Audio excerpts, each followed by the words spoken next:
Okay, so this video we are going to go over how I did the kick and the bass for Giant Steps. Okay, so to begin with, I would say finding the right kick is the most important part of a track, in my opinion. It's called dance music. Without the drums, you wouldn't be dancing. So I encourage you to spend as much time as possible getting this bit right, because the rest of the track will fall around it. If you get a really good kick, you can dance to a kick without anything else. So this is how I did the one in Giant Steps. I used Battery 4, which is a sampler for this. I didn't actually use any of the processing within it. I've just loaded it in here. There was a bunch of other ones in here. So sometimes it's good to maybe load in 10 kicks that you might like, and then play them with your bass, and you can just flick through easy to see which one might sound the best. So I found this one. I really liked the warmth of it.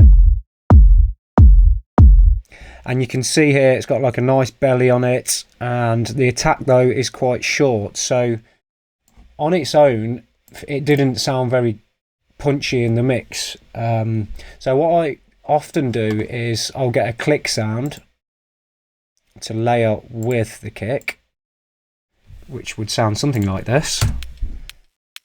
I think this was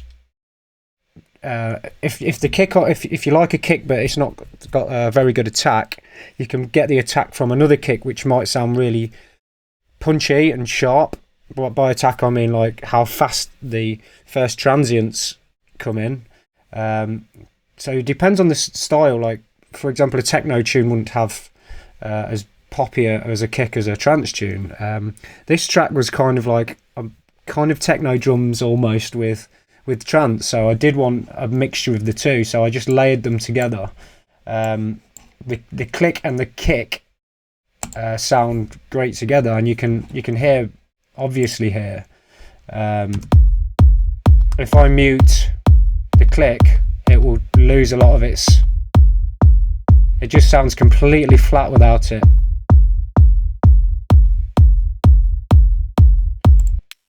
So that tiny little pop sound, which is just really high frequencies. I'll show you the frequencies now. Around here, that tiny little thing makes so much difference to this particular kick drum. You hear that? There was not a lot of processing on it. I don't think on this kick drum. I always like to have an LFO tool on a kick, and it depends on how long the tail of a kick is. Sometimes if the tail of a kick's too long, your bass is not going to have enough time to breathe in between the beats. As I mentioned in the other video, it's good to have space in your mix for everything.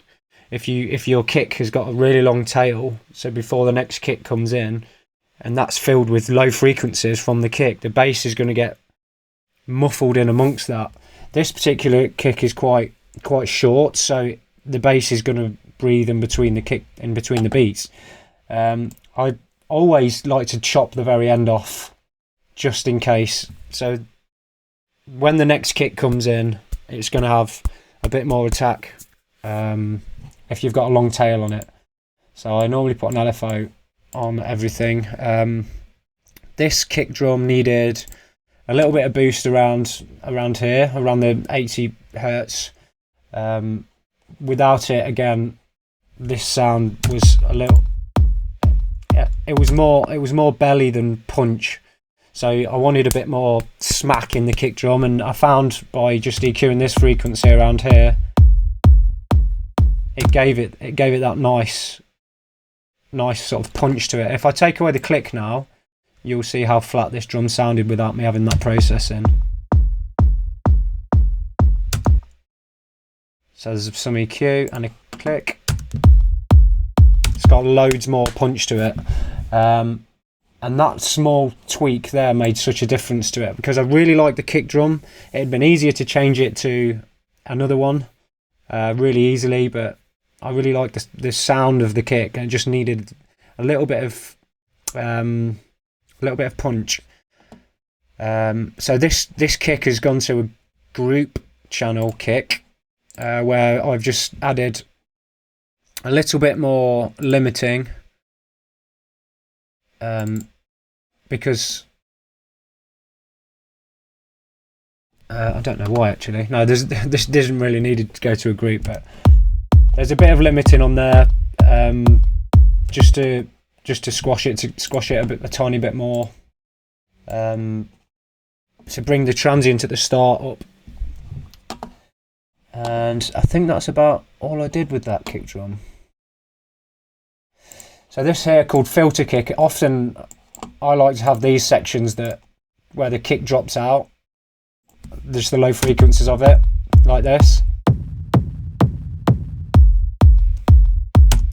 You could use a filter for that. I like to just bounce a version of the kick drum off with all the lows cut out of it, so you can just use it for an intro part of a track, or in the breakdown here, in the build up I use it again just to bring some rhythm to the breakdown section.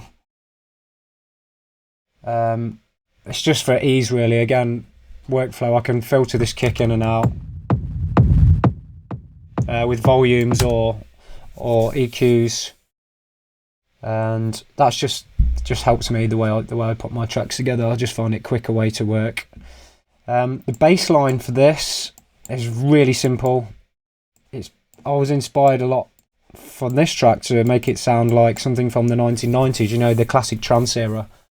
And I found by listening to a few of those old tracks, they had the most simple bass lines, and it's just an offbeat sub like that. So it just kick, an offbeat, kick, offbeat, kick, offbeat. It's the most basic bass line you could ever have.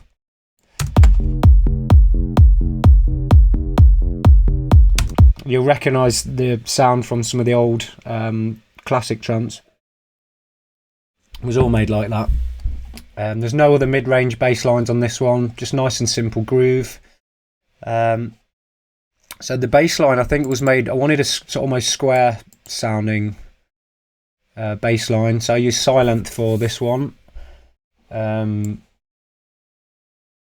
the sub, I like to take off any of the high mids and tops, just because I wanted it to sound warm, and I didn't want any of the potential high frequencies of the subs or the raspiness of it interfering with hi-hats and stuff. I just wanted it to be a sub bass and nothing more. So I just did a cut of those the top frequencies there. I always like to have a bit crusher on a bass, just a little bit. I always find it gives it a little bit of almost crunchy and fatty. It makes it a tiniest bit fatter, which is great. Fatso plugin, I absolutely love this one.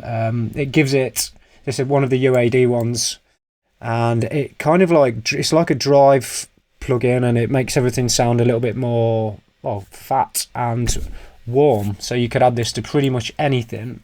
I wouldn't add it to a mix down or anything like that, but this is really good for adding some drive to the bass line. I'll see if you can.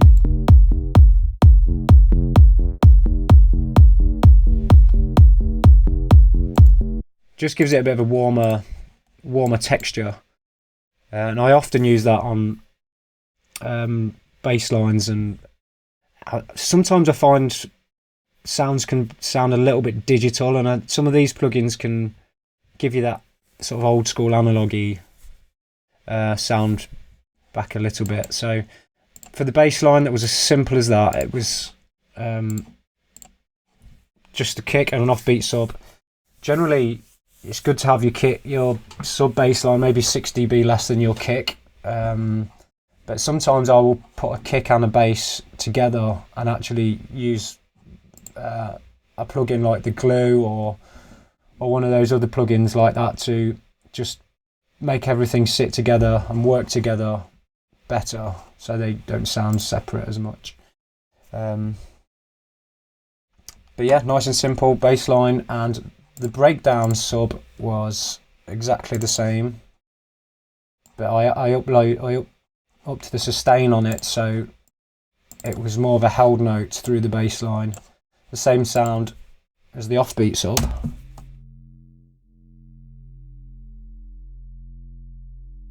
Again, bit crusher, fatso, all the tops off it.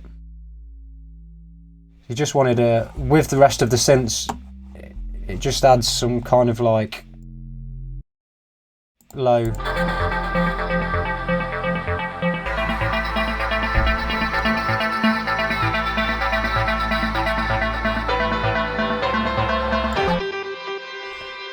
So that bass line follows the root note of the chords. Where are the pads? Yeah, so that bass line follows this root note here.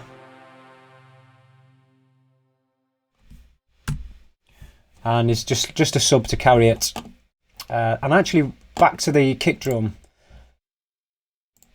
Like I've said, you need to really try and focus on this kick drum, because it's really important to get it sounding right.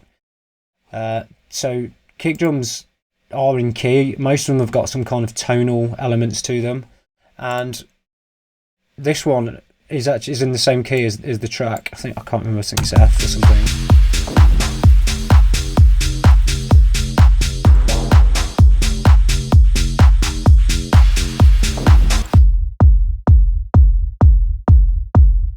Yeah, it's mainly got the tones of F minor, which is, I think, the same as the track. So that kick is in the same key as the melodic elements of the track. That's why it works really nicely. You could have a kick that might sound in a different key, which wouldn't really work as well. So all these small little things are going to help everything gel together in the long run. Like I said, choosing your kicks really important, and spend some time on it, because I do, and it's a really important thing to get right. But as for the kick and the bass, that's pretty much all I had in this track. It was nice and simple. Thanks everybody for watching, commenting and indeed liking. We really do appreciate all the support we get here on our Sonic Academy YouTube channel. So if you found this video super useful, please, we'd love you to hit the subscribe button. We update the YouTube channel every week with new content, and if you want to watch some more relevant content, just click on the videos beside me.